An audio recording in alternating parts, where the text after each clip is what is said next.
चलिए स्टार्ट कीजिए Anamika, electric motor.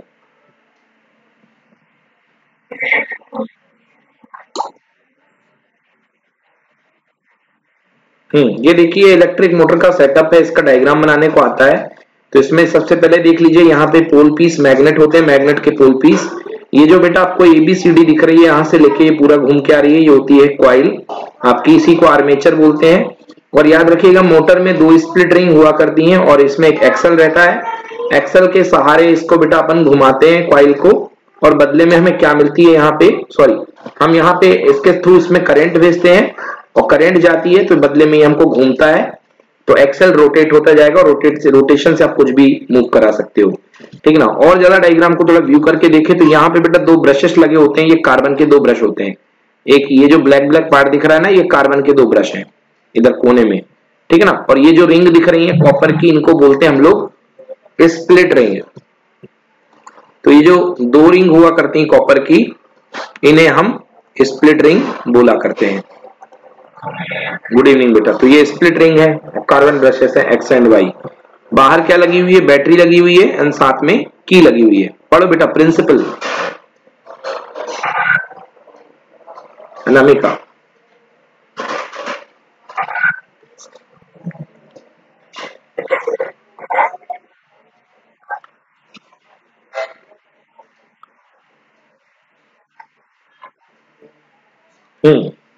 तो जो फोर्स होगा वो रोटेट करने लगेगा। कंस्ट्रक्शन,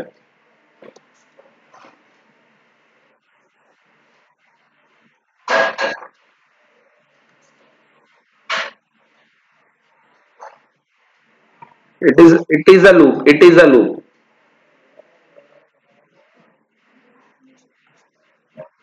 अटैच्ड, अटैच्ड बेटा अटैच्ड।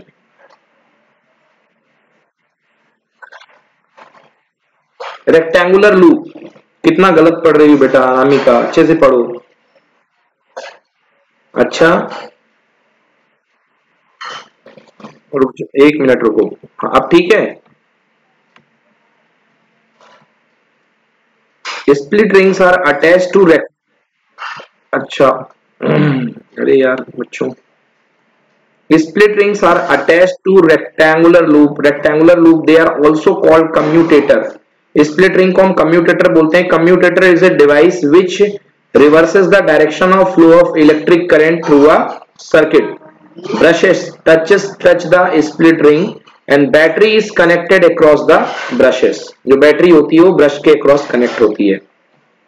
क्लियर हुए सारे पॉइंट बच्चों? कुछ पूछना है इसमें तो पूछो। ओके चलिए पढ़िए वर्किंग।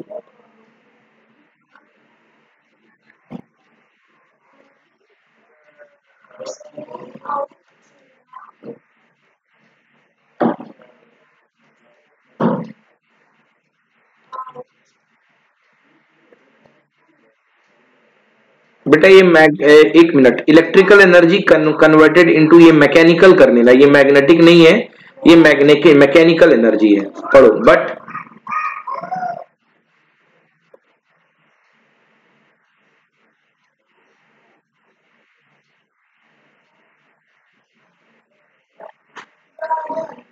हम्म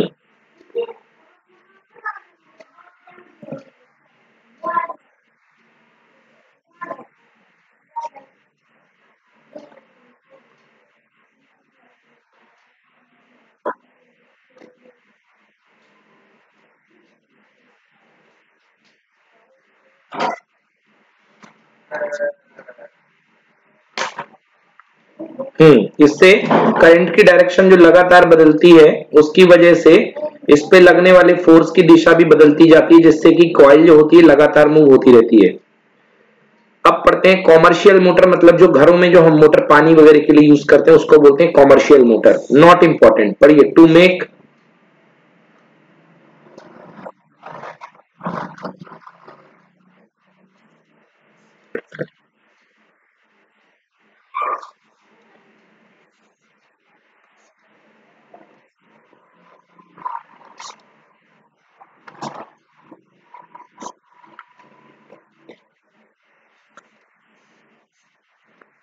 यस तीन काम करते हैं। नंबर वन, लूप्स बढ़ा देते हो वायरिंग के, loops can be wound on the soft iron core, core use कर लेते हो, and electromagnet can be use to create stronger magnetic field. ये तीन चीज का काम करके आप कमर्शियल मोटर बनाते हैं। अब नेक्स्ट टॉपिक है बच्चों इलेक्ट्रोमैग्नेटिक इंडक्शन। इलेक्ट्रोमैग्नेटिक इंडक्शन क्या हुआ करता है, देखो पहले मैं आपको समझा दूं। मान लीजिए बच्चों आपके पास ये कॉइल रखी हुई है, मैग्नेट की कॉइल छोटी सी रखी हुई है, मैग्नेट की कॉइल, वही सोलेनॉइड, और आपने इसमें एक बल्ब लगा रखा है, ये बल्ब है, ठीक है, ये बल्ब लगा हुआ है। आप क्या करते हैं कि इस कॉइल के पास में एक छोटा सा मैग्नेट ले जाते हैं, मैग्नेट का ये नॉर्थ एंड है, ये साउथ एंड है। बच्चों जब आप इस मैग्नेट को लगातार मूव करते हो, लगातार मूव करते हो, तो नॉर्थ और साउथ एंड के मूव होने से ये जो इसकी लाइंस ऑफ फोर्सेस हैं इस कॉइल के अंदर से आती जाती हैं, मतलब लाइंस ऑफ फोर्सेस कम ज्यादा होती हैं। तो इन लाइंस ऑफ फोर्सेस के कम ज्यादा होने से ये जो कॉइल होती है इसमें से एक करंट जाने लगती है, यस अपने आप एक करंट जाती है। इस करंट को हम बोलते हैं इंड्यूस्ड करंट। बच्चों इस करंट को हम बोलते हैं इंड्यूस्ड करंट। तो क्या किया आपने, मैग्नेट मूव किया और बदले में आपको क्या मिल गई, करंट। मैग्नेट के मूव करने से करंट के मिलने की जो इवेंट होती है, जो घटना होती है, उसको हम बोलते हैं इलेक्ट्रोमैग्नेटिक इंडक्शन। समझ में आया, समझ में आया कि नहीं आया? देखो क्रिश्चियन ओरस्टेड ने क्या किया था, ओरस्टेड ने करंट फ्लो करी थी और अपने चारों तरफ मैग्नेटिक फील्ड करके दिखाया था कि नहीं दिखाया था? मतलब ओरस्टेड ने करंट ली थी और बदले में क्या निकाला था, मैग्नेटिक फील्ड। बोलो यस, ठीक है ना।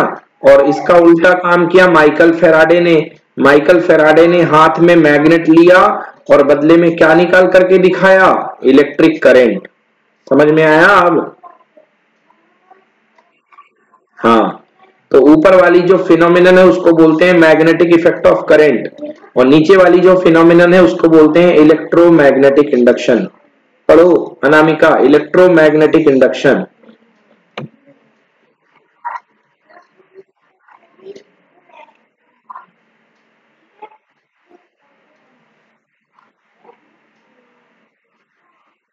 इंड्यूस्ड बेटा, इंड्यूस्ड।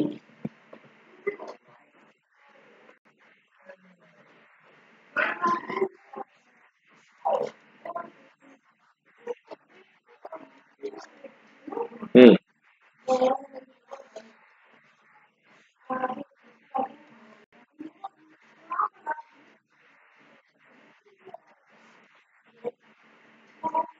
हाँ रुको रुको रुको बेटा, रुको एक मिनट।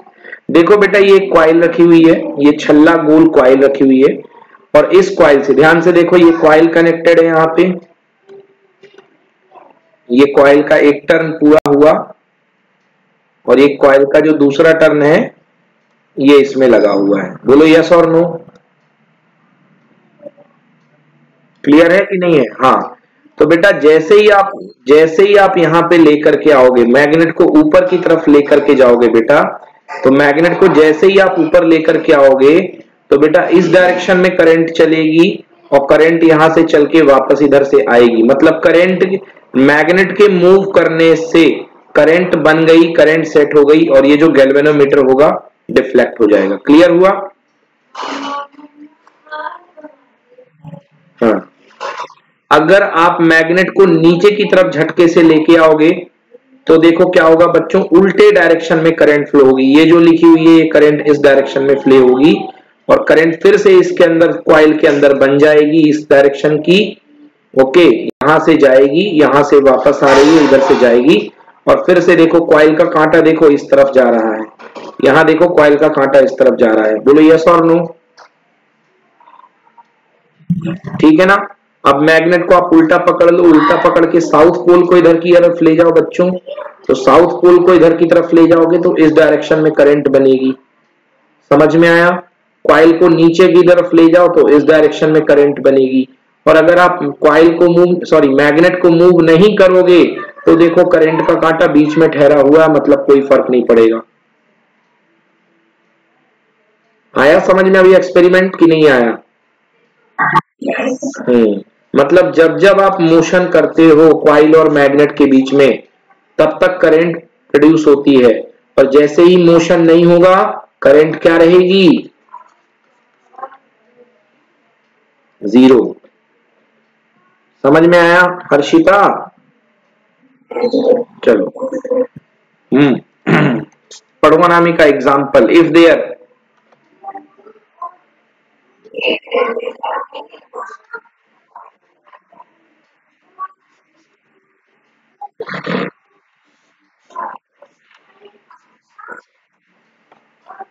ये दिखाया गया इस तरीके से। पढ़िए, electromagnetic induction in a straight wire. पढ़िए।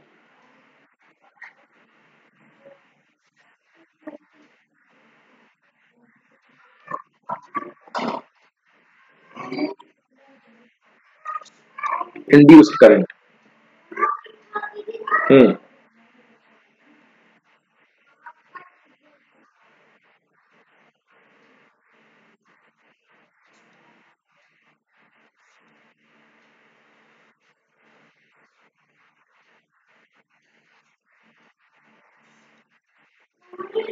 ओके बच्चों, ये थोड़ा हाई लेवल का क्लास 12th का टॉपिक है, यहाँ पे दे दिया गया है, इसको कुछ ज्यादा खास ध्यान नहीं देना आपको। अब चलिए पढ़ते हैं Fleming right hand rule. Fleming right hand rule का मतलब बेटा, अभी आपको यहाँ पे एक सवाल करना चाहिए था कि सर आप इसका कैसे पता लगा लेते हो कि ये करंट इधर जा रही है या करंट इधर जाएगी? हम तो कॉइल मूव कर रहे हैं, आप ये करंट की डायरेक्शन का पता कैसे लगाते हो?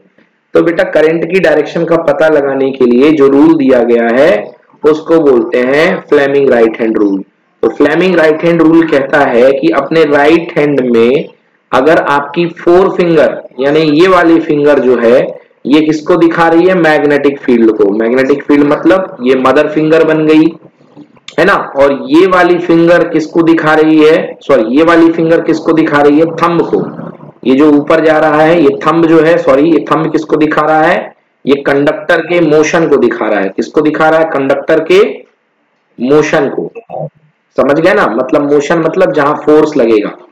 तो अगर ये वाली फिंगर मैग्नेटिक फील्ड है, ये वाली फिंगर मोशन कह लो या फोर्स कह लो, ओके, तो ये जो फिंगर आपकी बनेगी मिडिल फिंगर, ये किसको दिखाएगी? ये दिखाएगी डायरेक्शन ऑफ इंड्यूस्ड करंट। किसको दिखाएगी? Direction of induced current. समझ में आया? हाँ पढ़िए पढ़िए। Similar to Fleming left hand rule,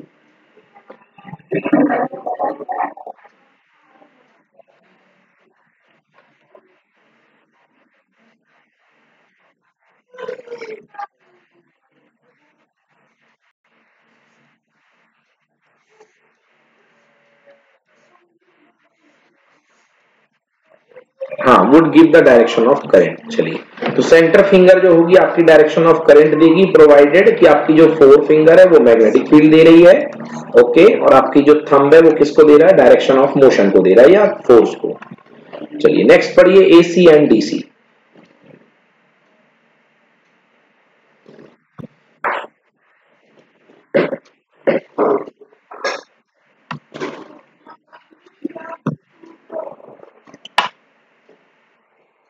hello Harshita आप पढ़िए।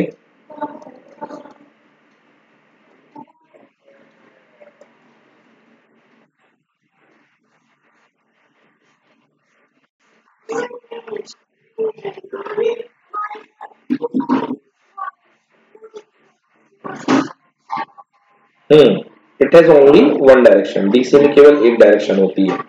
नेक्स्ट, इलेक्ट्रिक जनरेटर और you can say dynamo. Electric generator या डायनेमो क्या होता है? पढ़िए।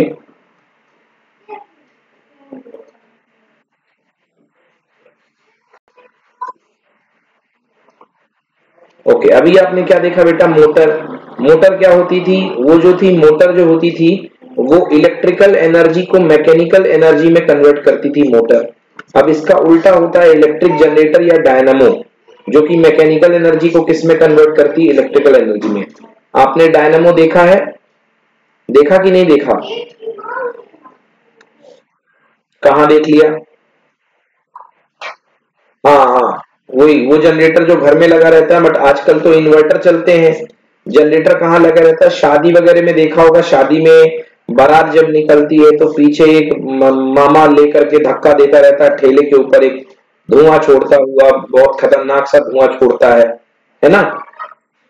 उससे लाइटें लगी रहती हैं और बहुत सारे लोग लाइट लेके सिर पे खड़े रहते हैं, है ना? हाँ, तो बेटा वही वो जो होता है वो होता है जनरेटर। तो वो क्या खाता है देखो, वो आपसे डीजल डीजल से चलता है, तो वो डीजल खाता है और बदले में क्या निकालता है? इलेक्ट्रिसिटी। याद है? हाँ, तो इसको बोलते हैं अपन जनरेटर। तो इट इज अ डिवाइस। हाँ, बहुत पॉल्यूशन होता है उससे, सही बात है। It is a device which convert mechanical energy into electrical energy. Principle पढ़ो अनामिका।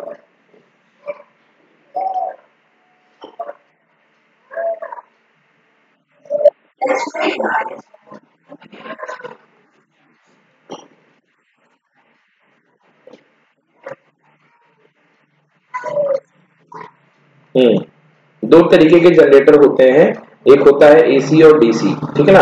अब आपको पढ़ना है एसी जनरेटर मतलब अल्टरनेटिंग करंट जनरेटर। तो बेटा इसमें डायग्राम देख लो बड़े अच्छे से, इसका इसका स्क्रीनशॉट ले लो डायग्राम का, आपको डायग्राम बनाने को आ सकता है। ओके, इसमें क्या होता है बेटा, इसमें आप खुद घुमाते हैं और बदले में आपको इलेक्ट्रिसिटी मिलती है। पिछले बार आप इलेक्ट्रिसिटी दे रहे थे, बट इस बार आप इलेक्ट्रिसिटी लेंगे। तो इसमें पिछले बार क्या लगी थी बेटा? स्प्लिट रिंग, जो बीच में ही दोनों दोनों आधी हो गई थी। बट इस बार इसका एक लेग छोटा होता है और एक लेग बड़ा होता है, और उसमें लगी होती हैं फुल रिंग्स, जिनको बोलते हैं स्लिप रिंग। पिछले बार बोलते थे स्प्लिट रिंग, बट इस बार बोलेंगे स्लिप रिंग। तो ये दो रिंग अलग हुआ करती है इस तरीके से। और ये कार्बन के ब्रशेस हैं। ओके, ये गैल्वेनोमीटर है। पढ़ो बेटा कंस्ट्रक्शन। डायग्राम देख लिया, अच्छे से समझ में आ गया? देख लो डायग्राम अच्छे से। ये देखिए, ये वाला जो लेग है, इधर वाला लेग, ये अंदर से आकर के इधर वाले में कनेक्टेड है, पीछे वाले में। और ये जो लेग है बाहर से आके ये आगे वाले में कनेक्टेड है। दो लेग होते हैं, एक लेग लंबा होता है, एक लेग छोटा होता है। चलिए पढ़िए कंस्ट्रक्शन।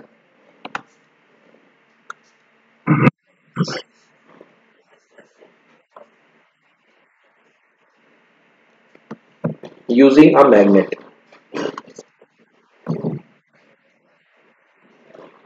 हम्म हम्म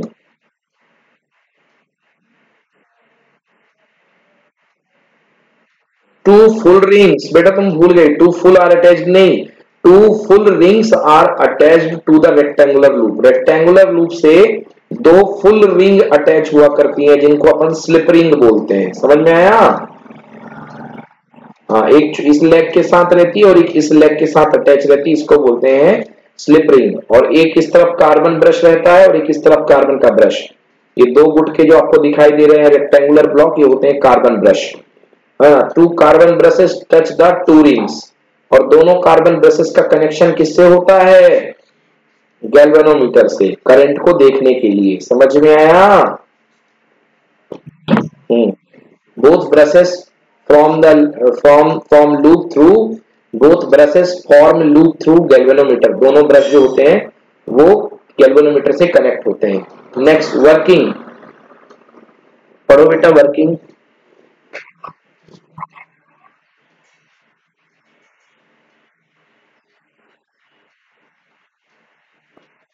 हम्म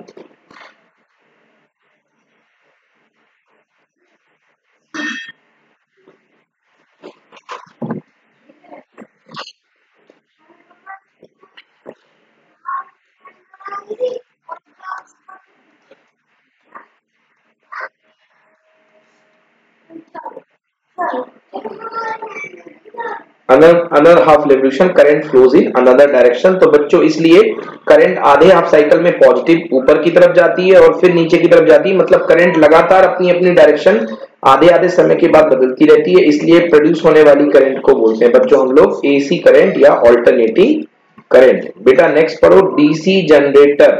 अब पढ़िए बेटा डीसी जनरेटर पढ़ो।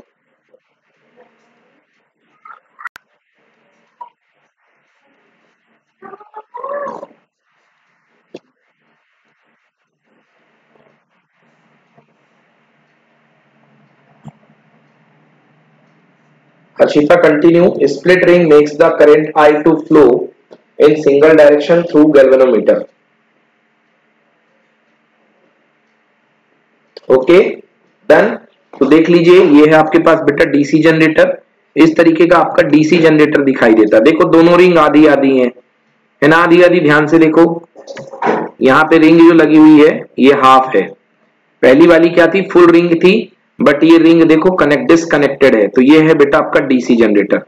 दिखाई दिया हर्षिता? क्लियर है कि नहीं है?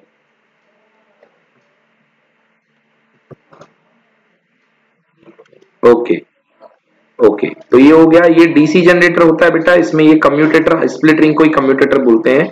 Note only difference between AC and DC generator in the way that two ends of the generator coil are linked. The only difference between AC and DC generator is in the way the two ends are generator coil are linked to the outer circuit. तो केवल AC और DC generator में फर्क यही है कि उसमें full slip ring का इस्तेमाल होता है। देख लो AC में full slip ring, AC generator में पूरी स्लिप रिंग लगी होती है। ये देख लो इस तरीके से गोल छल्ले लगे होते हैं, ये दो स्प्रिंग, इसको अपन बोलते हैं स्लिप रिंग। तो इसमें पूरी स्लिप रिंग लगी हुई है। और डीसी जनरेटर में अगर आप देख लो तो इसमें स्प्लिट रिंग लगी हुई है। ये देखो आधा आधा लगा हुआ है, दिखा? हाँ तो इसमें स्प्लिट रिंग लगी हुई है आधी आधी। चलिए बस इसमें फर्क होता है। अब पढ़ते हैं बच्चों डोमेस्टिक इलेक्ट्रिकल सर्किट। हमारा जो घर का सर्किट होता है वो कैसे बनता है, तो डोमेस्टिक इलेक्ट्रिकल सर्किट में पढ़िए बेटा। हर्षिता पढ़ो। टू अंडरस्टैंड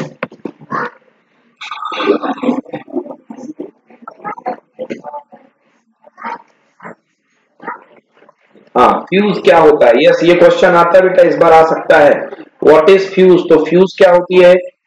अच्छा हट गया है तो फिर नहीं आएगा, जरा देख लेना एक बार, है ना। डोमेस्टिक इलेक्ट्रिकल सर्किट हट गया हट गया हट गया हट गया, बिल्कुल हट गया है, तब नहीं आएगा। पढ़ दो बेटा फ्यूज क्या होता है। डिवाइस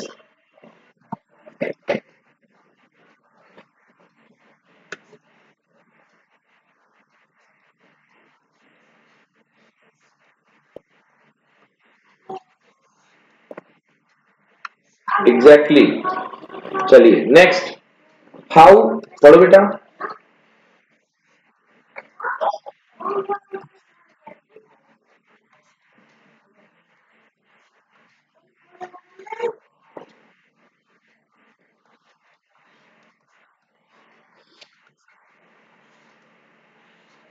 टावर के थ्रू लाइट हमारे घरों में आती है। तीन टाइप ऑफ वायर होते हैं बेटा। सबसे पहले न्यूट्रल वायर। आपके घर में कभी बोर्ड खोल के देखोगे तो बोर्ड के अंदर आपको तीन वायर मिलेंगे। एक होता है न्यूट्रल वायर जो ब्लैक कलर का होता है ना, और ये बहुत लो पोटेंशियल में होता है बेटा। इसको आप टच करोगे तो आपको झटका नहीं लगेगा, इसको बोलते हैं न्यूट्रल वायर, ठीक है ना। दूसरा होता है बेटा, हाँ क्या बेटा, हाँ रेड वाले को लाइव वायर बोलते हैं। तो इसमें बहुत ज्यादा हाई पोटेंशियल होता है। जो आपके घरों में 220 वोल्ट आता है वो इसी के माध्यम से आता है, इसी वायर से आता है। तो ये बहुत हाई पोटेंशियल होता है। और तीसरा आपने देखा होगा घर में दो सर्किट होते हैं बेटा। एक सॉकेट ये वाला होता है, एक ये हुआ करता है, एक ये हुआ करता है। समझ में आया? हाँ तो ये क्या होता है, ये जो सॉकेट होता है बेटा इसको बोलते हैं अर्थिंग। क्या बोलते हैं इसको? अर्थिंग। तो ये सेफ्टी के लिए हुआ करता है, ठीक ना। अर्थिंग, ग्राउंड वायर बोलते हैं इसको, है ना। इसको अर्थिंग भी बोलते हैं। और इसका कलर क्या होता है, पीछे जो इसमें वायर होता है बेटा वो ग्रीन कलर का होता है। Okay live wire red colour का होता है और न्यूट्रल वायर किसका होता है, ब्लैक कलर का। तो यहाँ पे एक रेड होता है एक ब्लैक हुआ करता है। समझ में आया? चलिए the potential difference between the live wire and ground wire is about 220 volt. अपने घरों में 220 वोल्ट की सप्लाई आती है। पढ़ो Harshita live wire and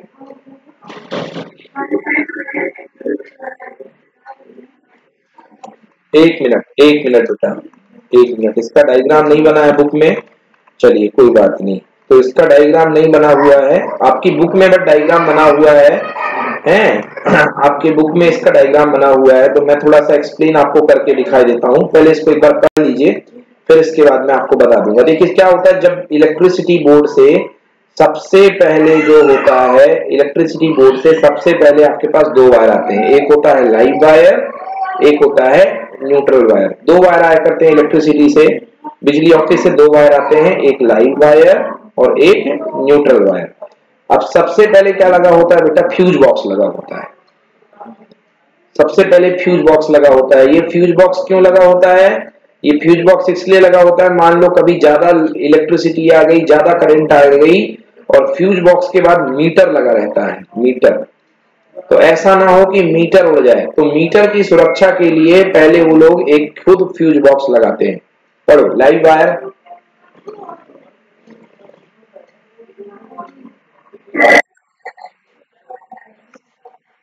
reach to meter box, reach to meter box, meter box नहीं, मीटर बॉक्स। हम्म, अरे पूरा पढ़ो बेटा अच्छे से। Live wire and neutral wire reach to the meter box through main fuse, main fuse की मदद से मीटर पे पहुंचते हैं। मेन फ्यूज जो होता है लिमिट करता है सप्लाई ऑफ करंट को into the house, and meter box record the amount of electricity used by the house. Meter box is then connected to the distribution box. अब पहले देखिए, सबसे पहले लाइव वायर आई, वायर का कनेक्शन किससे था, फ्यूज से था। फ्यूज के बाद मीटर लगा हुआ था, मीटर के बाद क्या लगा होता है, डिस्ट्रीब्यूशन बॉक्स लगा होता है। एक फ्यूज ये, दूसरा बॉक्स ये, तीसरा डिस्ट्रीब्यूशन बॉक्स लगा हुआ होता है। और फ्रॉम डिस्ट्रीब्यूशन बॉक्स,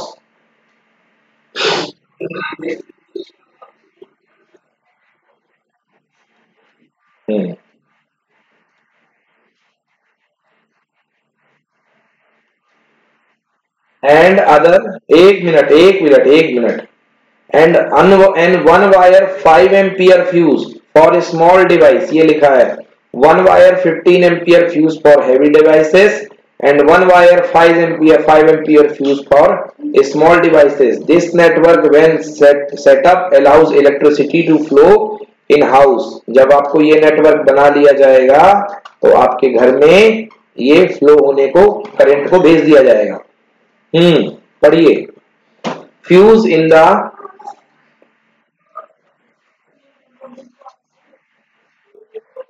हम्म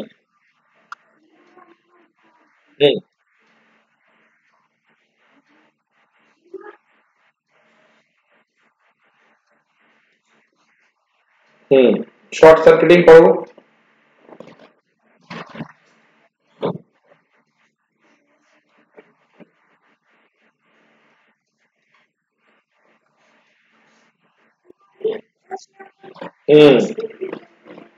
बेटा insulation, insulation of wire can be damage. Insulation क्या होता है बेटा, जब आप वायर खरीद के लाते हो तो ऊपर एक प्लास्टिक की कोटिंग चढ़ी रहती है, बोलो हाँ या ना।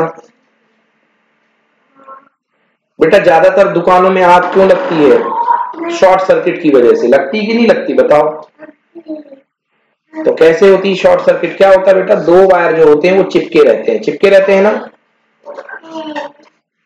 अब क्या हुआ, मान लो चूहा जो है दोनों वायर को बीच से काट गया और दोनों वायर आपस में टकरा गए, तो प्लस और माइनस शॉर्ट हो जाएंगे तो आग लग जाएगी। समझ में आया। तो कारण क्या होता है इंसुलेशन ऑफ वायर के तोड़ने का, number one breaking of the insulation of over time, ज्यादा समय होने से इंसुलेशन टूट जाता है, और दूसरा हीटिंग, गर्मी की वजह से। पढ़ो, if N insulation break,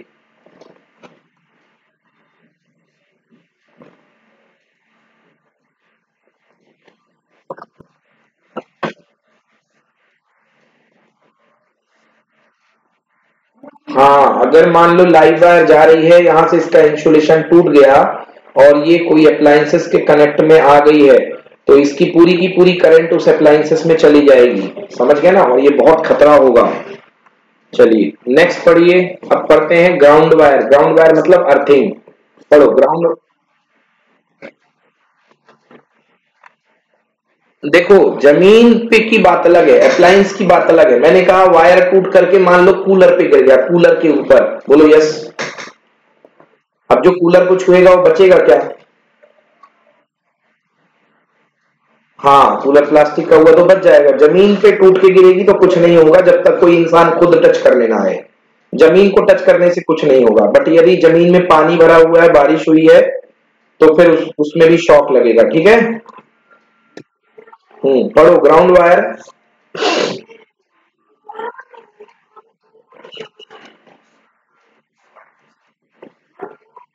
hmm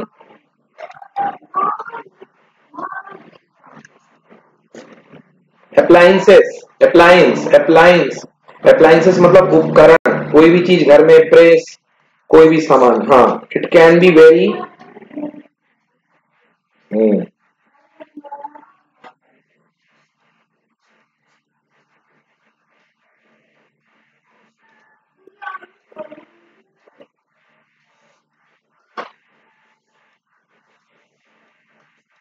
hmm